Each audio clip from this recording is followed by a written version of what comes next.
Well, Kirk, the ball is round, And growing up, them always tell me say the ball eat a nobody yard. Welcome, Sports Nation, to Sports DTM, the sports channel where we call sports down the middle. Greetings, Sports DTM fans, and welcome to another episode of Sports Down the Middle, the channel of undiluted sports content. Your favorite analysts are here to provide their feedback on the latest happening in the world of sports. Sports DTM would like to zone in on some of the Reggae Boyz challengers in this year's Gold Cup as well as World Cup qualifiers. And the team that we want to highlight is the Caribbean champion, Curacao, with manager Gus Hiddink. But before we go into the details, we see that you have been liking and watching our videos. We also want you to be part of the Sports DTM family by clicking that subscribe button. If your subscribe button is still red, it simply means that you have not yet subscribed. So click that button and welcome to the Sports DTM family. We also want a thumbs up on this video. Just click the thumbs up, the like button, and welcome to the Sports DTM family. Analysts, Curacao, the last time they play against Jamaica, they beat Jamaica 2-1 in the Caribbean Cup finals. So we don't want to underestimate them, but we want to hear your review on this, or your thoughts. Do you think Curacao is a competitor at all? And should we take them lightly? Eddie? This Curacao side, I guess we can call them Netherlands B. A lot of players, played the trade over there in the Netherlands, over Holland. And I see a couple of players that I know. I know Leandro Bacuna, previously of Aston Villa, and Martina, who played with the Saints over Southampton. We definitely can't take them lightly. They're well coached. Goose coming with his ideas and philosophies. And you can all remember Goose Hiddink and the magic that he did back in 2002 with the Korea side at the World Cup. So we can't forget that. So he has what it takes. He's a very, very established coach. So we should watch out a bit. Have one eye open. We can't sleep on them. So this sounds like it's going to be a Netherlands B versus England B when Jamaica and Curacao play, Ray. Yeah, that sounds like an excellent matchup, yes. That sounds like the two European powers in the Caribbean. But I'm sure with a mixture of our local based persons would definitely can do the trick. Not underestimate them at all. It's a perfect mixture, and we should be able to. We're no stranger to them at all. As I said, we have experience losing to them 2-1. I'm sure we will love to settle that score and beat them the next time we play them. So I don't think the Jamaica outfit would take them lightly in any shape or form, especially given that they have Goose as the coach. So yeah. Okay. Last time we lost to them was in 2017. Last time we played them was in the Gold Cup.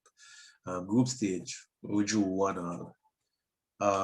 Certainly we can't underestimate this team because we don't have a solid victory against them as yet. So we can't look at them and say, oh, a Curacao, we can send out some fat big belly man play them. No, we can't do that like Bermuda. We'll have to take this serious, even though it might be a mini Orange or Netherlands versus the three kittens. It will be an interesting matchup, but first we have to see if they come out of them zone for the World Cup qualifiers. I suppose that's the luxury Jamaica has there already in the final rounds of the World Cup qualifiers. Stiga, what are your thoughts on this? Curacao is any threat to Jamaica? Well, Kirk, the ball is round, And growing up, them always tell me say the ball eat a nobody yard. You understand? Footballer eat a nobody yard. Footballers ball is round. So we lost a final to them. You have to consider that. Final. Caribbean Cup final, we lost to them. But then again, we played them back in the World Cup and we drew 1-1. Jamaica scored in the 14th minute by Nicholas. And they score back in the 90th minute. Curacao score back in the 90th minute. So we know Whitmore style of playing, once in front, in draw everybody at the back. So we can't say why we never get a straight up victory. Because Whitmore kind of have a defensive mind. So if we score in the 14th minute and they score back in the 98th minute, we can't see where the fault is. But we have to just keep our eye open on them, because there's a nice upcoming team, and team that dumping up Curacao like one time. It's just some slim victory, and they're beating some match. They're beating some side. You understand? They're beating some side. So they beat Honduras 1-0. You understand? So we have to watch them. But I think the couple of players that we have, the Premier League players that coming in, yeah, and the championship ballers them coming in, Not leading if goal Blake, scorers not and all if, not these if Blake have something to say about that. Yeah. So so we think, as I say, a English reject and Netherlands rejects. So we'll see what's going on. Which rejects will win. But Ray, having Idink as the coach, I mean, he has a very good track record, as Eddie mentioned earlier. 4th place in 2002 World Cup, 4th place with the Netherlands in, I think, 1998. He has coached Real Madrid, Chelsea, Valencia, Betis. I mean, I think he's probably about 100 years old and coached for 100 years. How important is it to have a international established coach, especially now? Well, so you just highlight Goose's resume, and it's very impressive, no doubt.